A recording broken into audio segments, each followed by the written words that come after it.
Clicking sounds, sounds that reveal the presence of radioactive rays. The instrument, a Geiger counter, is converting radioactivity into sounds we can hear. This radioactivity is coming from a small piece of radioactive material inside this plastic cylinder. The small amount of radioactivity coming from the cylinder is harmless. The luminous dial on this watch also gives off radioactive rays, which we hear on the Geiger counter. Even when there's no radioactive material near, the Geiger counter continues to click. This is caused by cosmic radiation that continually bombards us from outer space. But we don't get enough cosmic radiation to harm us. Today, atomic scientists produce radioactivity in large amounts. Radioactivity and radioactive materials have many peacetime uses. But we know, too, that they can be used harmfully, as in atomic bombs. The chance of your being hurt by an atomic bomb is slight. But since there is a chance, you must know how to protect yourself. To protect yourself, you have to know what the bomb does. Besides blast, there's radioactivity and heat. Can we protect ourselves from these? These children are protected. Concrete walls help stop radioactivity. Any wall stops the heat. The heat scorches the house, but does not harm the children. Any solid gives some protection. The thicker it is, the better. We have the national defenses to intercept an enemy, and we all form a team to help each other through emergencies. You are on that team. So is your family, each member of it. And in your community, every doctor, fireman, every policeman and nurse, every lineman and operator, every civil defense worker, in fact, every community employee is ready to help you if you need him.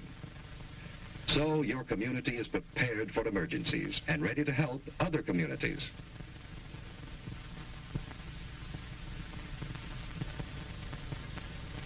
We have state and national headquarters for civil defense. And your city has a civil defense corps. We have a warning system and a system of defense. Yes, we have the equipment and the people for an effective team. But, like any team, it can win only when everyone knows his job and does it well. What is your job?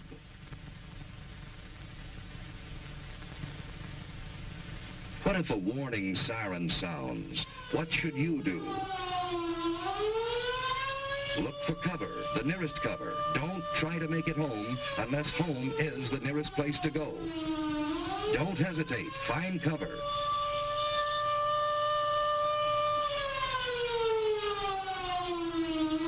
Everyone is in on this. Strangers will understand. Finding shelter quickly may save your life.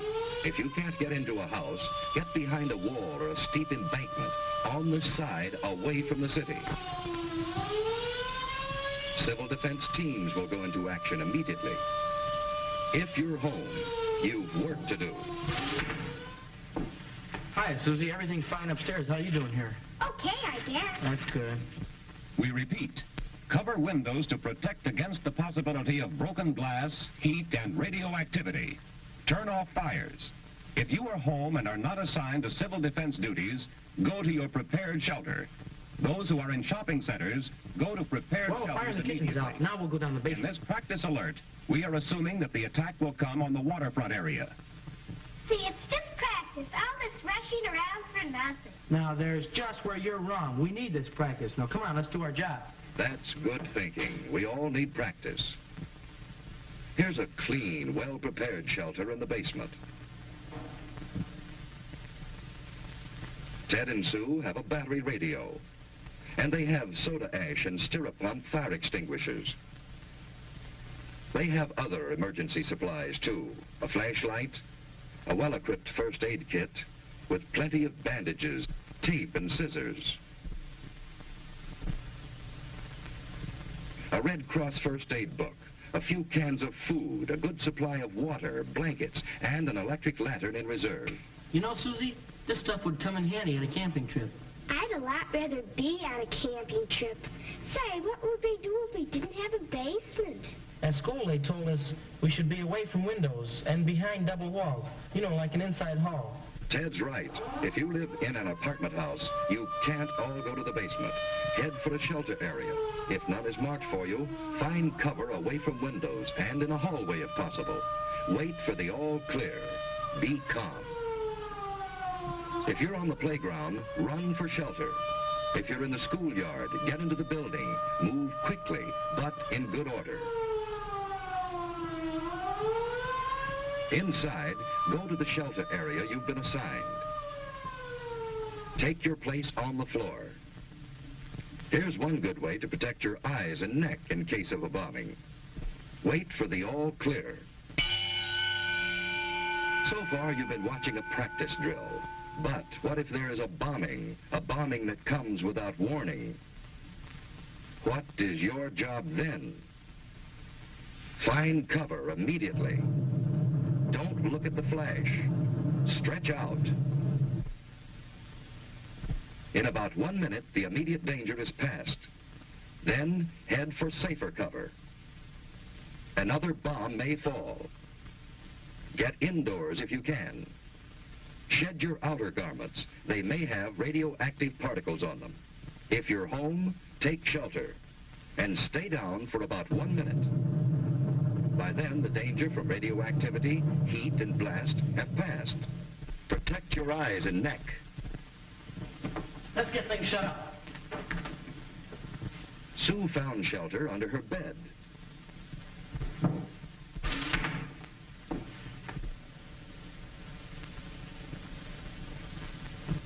Dad, let's get the battery set. When the house current is off, that battery radio is essential. Keep tuned in.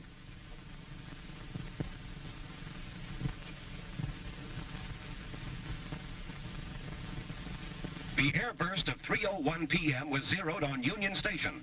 Heavy damage extends from about 14th Street north to as far south as the waterfront. You know, we're lucky. To west. That blast was miles Stay from here. under cover unless you have civil defense to... I've just been handed a bulletin. There's been an underwater burst at the waterfront. Water thrown up by the bomb is falling as mist and rain, and it is radioactive. Avoid the radioactive mist and What rain. does he mean by which is going south from the radioactive river. mist? All According to what Dad said, the radioactivity gets into the mist and rain. And if the mist or rain gets on you, it's apt to make you very sick. What would you do about it? I'd scrub thoroughly with a detergent and water. What's a detergent? It's something like Mom uses when she washes dishes and clothes. Don't drink tap water. It may be contaminated. Ted and Sue are waiting for the all clear.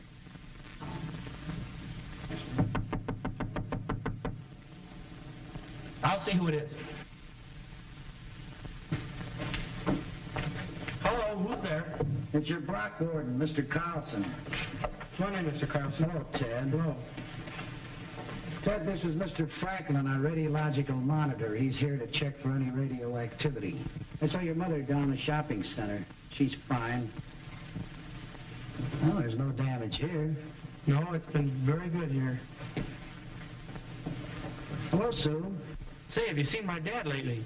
He's down at headquarters, and boy, he's really busy. Yeah? Well, there's no radioactivity here. Say, Mr. Franklin, is that a pen on your coat there? Oh, no, that's a dosimeter. A dosimeter? What's a dosimeter? Well, it measures the amount of radioactivity that I've been exposed to. But this is the meter that I use to check with. Hey, Mr. Carlson, is there anything I can do outside to help? No, Ted, everything is under control. You just stay here till the all-clear signal is given. You've done a good job. Thank you, Mr. Carlson. Bye, Sue. Bye. A good job. That's what everyone must do to be safe. Doing a good job means simply following the rules in an alert or an attack and waiting until all is clear again. In this early and troubled stage of the atomic age, our very lives may depend on always being alert.